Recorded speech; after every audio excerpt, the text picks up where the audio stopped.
क्या आपने कभी किसी वायर का डायमीटर एक नॉर्मल रूलर से मेजर करने की कोशिश की है? एक्यूरेट रीडिंग लेना लगभग इम्पॉसिबल हो जाता है। इसी तरह किसी छोटी पाइप का डायमीटर, कॉइन की थिकनेस या किसी होल की डेप्थ को मेजर करना भी ऑर्डिनरी स्केल की मदद से काफ़ी डिफ़िकल्ट होता है। इसीलिए साइंटिस्ट और इंजीनियर्स एक मेजरिंग इंस्ट्रूमेंट यूज़ करते हैं जिसे वर्नियर कैलिपर कहा जाता है। वर्नियर कैलिपर सिंपल रूलर के मुकाबले में लेंथ को काफ़ी ज़्यादा एक्यूरेसी के साथ मेजर कर सकता है। लेकिन मेजरमेंट्स लेना शुरू करने से पहले हमें वर्नियर कैलिपर के डिफरेंट पार्ट्स को समझना होगा। वर्नियर कैलिपर में दो स्केल्स होती हैं।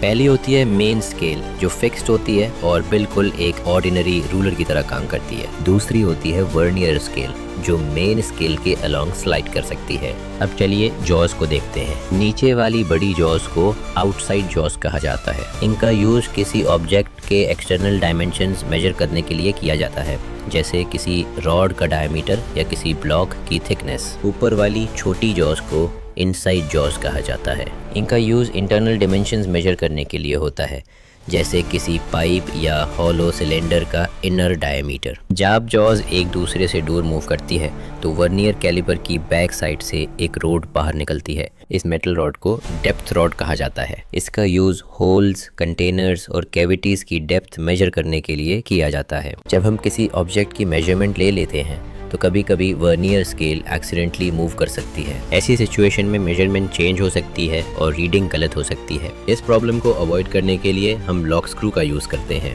लॉक को टाइटन करने पर वर्नियर स्केल अपनी पोजीशन पर फिक्स हो जाती है और रीडिंग चेंज नहीं होती।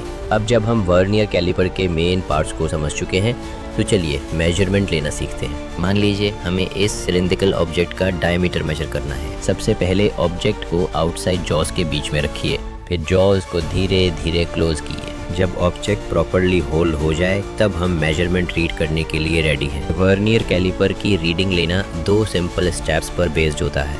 सबसे पहले मेन स्केल रीडिंग निकलते हैं। वर्नियर स्केल के 0 मार्क को देखिए। अब मेन स्केल पर उस वैल्यू को आइडेंटिफाई कीजिए जो इस 0 मार्क के बिल्कुल लेफ्ट साइड पर हो। इसी वैल्यू को मेन स्केल रीडिंग कहा जाता है। फॉर एग्जांपल, अगर वर्नियर स्केल का 0 मार्क 51 मिलीमीटर से थोड़ा आगे हो तो मेन स्केल रीडिंग 51 मिलीमीटर होगी। अब आता है दूसरा स्टेप। वर्नियर स्केल को ध्यान से देखिए और उस डिवीज़न को फाइंड कीजिए जो मेन स्केल की किसी डिवीज़न के साथ परफेक्टली अलाइन हो रही हो। सिर्फ एक डिवीज़न ऐसी होगी जो एग्जैक्ट लाइन अप करेगी। मान लीजिए वर्नियर स्केल की 9th डिवीज़न परफेक्टली अलाइन हो रही है तो वर्नियर स्केल रीडिंग होगी 0.9 मिलीमीटर। अब फाइनल स्टेप बहुत सिंपल है। दोनों रीडिंग्स को ऐड कर दीजिए। Total reading equal to main scale reading plus vernier scale reading. अब तक हमने आउटसाइड जॉज का यूज करके किसी ऑब्जेक्ट का एक्सटर्नल डायमीटर मेजर किया है,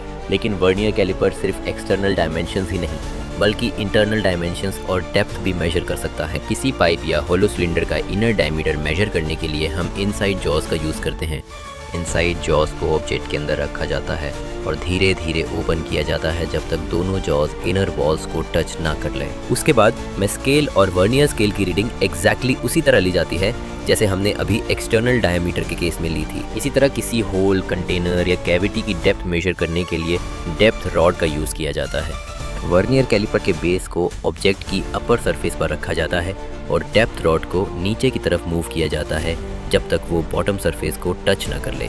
इसके बाद रीडिंग लेने का प्रोसीजर बिल्कुल वही रहता है जो हम पहले डिस्कस कर चुके हैं। मेजरमेंट लेने से पहले एक बहुत इंपॉर्टेंट चीज़ होती है जिसे हमेशा चेक करना चाहिए। इससे 0 एरर कहा जाता है। जब जॉज कम्प्लीटली क्लोज्ड हों तो वर्नियर स्केल का 0 और मेन स्केल का 0 एग्जैक्टली कोइंसाइड करना चाहिए।